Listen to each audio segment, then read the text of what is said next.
You look for loyalty. The person who will serve you with utmost loyalty. You can't do this. They are not. In this election? Even in this election. Secondly, there is a politics. You consider a person who can bring political capital. If you're running for governor like Irungu Kangata, you can't get your running mate from your village. Then you look at the architecture of the county and say, if I get a running mate from that other place, then he can come with something on the table. Those are some of the considerations. But for this particular time, to answer your question directly, you are looking at the role Mount Kenya is playing in both camps, the Raila Ruto camp, and you are beginning to accept certainly that it will be suicide to take a running mate, whether you are Raila or Ruto, from outside Mount Kenya.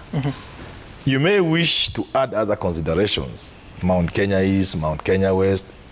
You may wish to add other parochial considerations, such as that Uhuru will play a hand in nominating, but I see it as part of the game. Part of the game is that we are with you in this game, and we are playing it together, and of course, if you are playing with somebody in the game, there are certain considerations you make in their interest. That's what politics is.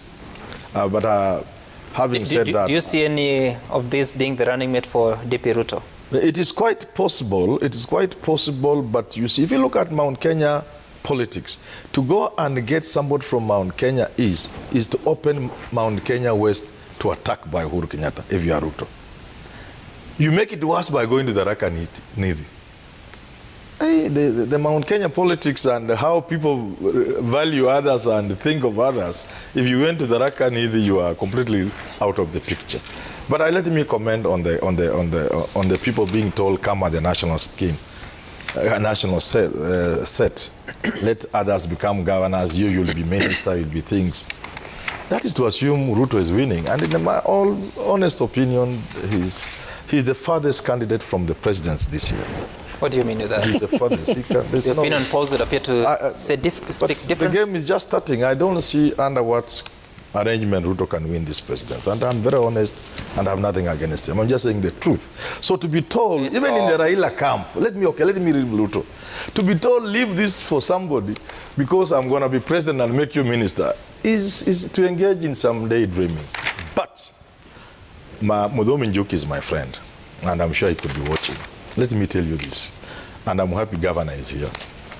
As soon as Uhuru and Raila get this government, which I suspect, I strongly suspect Raila is winning this presidency, any governor in Mount Kenya will not last 1 year. Please make a mental note of that.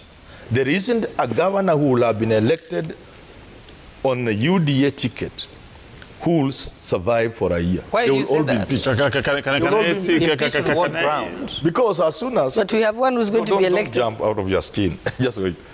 Because after Raila wins, the power he will wield and the leverage Uhuru Kenyatta will have in the whole game, in the political space in this country, they will want to do their thing the way they had planned with the handshake and the BBI. Nothing has stopped.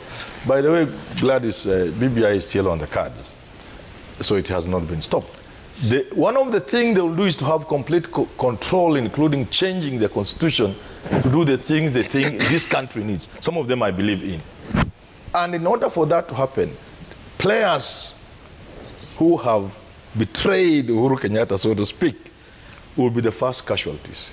The MCA will be worked on. And within 6 months, 8 months, a lot of them will begin pop. That would sound very threatening. I hope they spare Irungu Kangata. No. I'll get to you. That would sound very threatening. No. Yeah. He's saying that, I like him.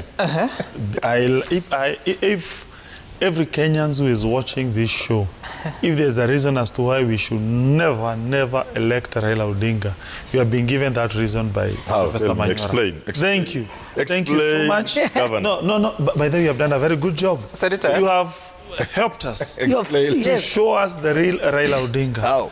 You have shown that Raila Odinga is a vindictive leader. Who says vindictive? No, it is you. Senator Haman, allow me to prosecute my case. He has showed us that there's an evil intention by His Excellency Raila Odinga, once he becomes the president of this republic, to eject the so-called opposition governors for no good reason at all, just for the show of power. For politics. It shows that indeed Raila Odinga is no good at all for this Republic of Kenya. Because, look here, he is saying all opposition governors will be ejected. We had 10 years of Uhuru Kenyatta. No single governor from the opposition region was ever ejected from office. In fact, those who were ejected or even attempt was made, almost 99% were from Mount Kenya region.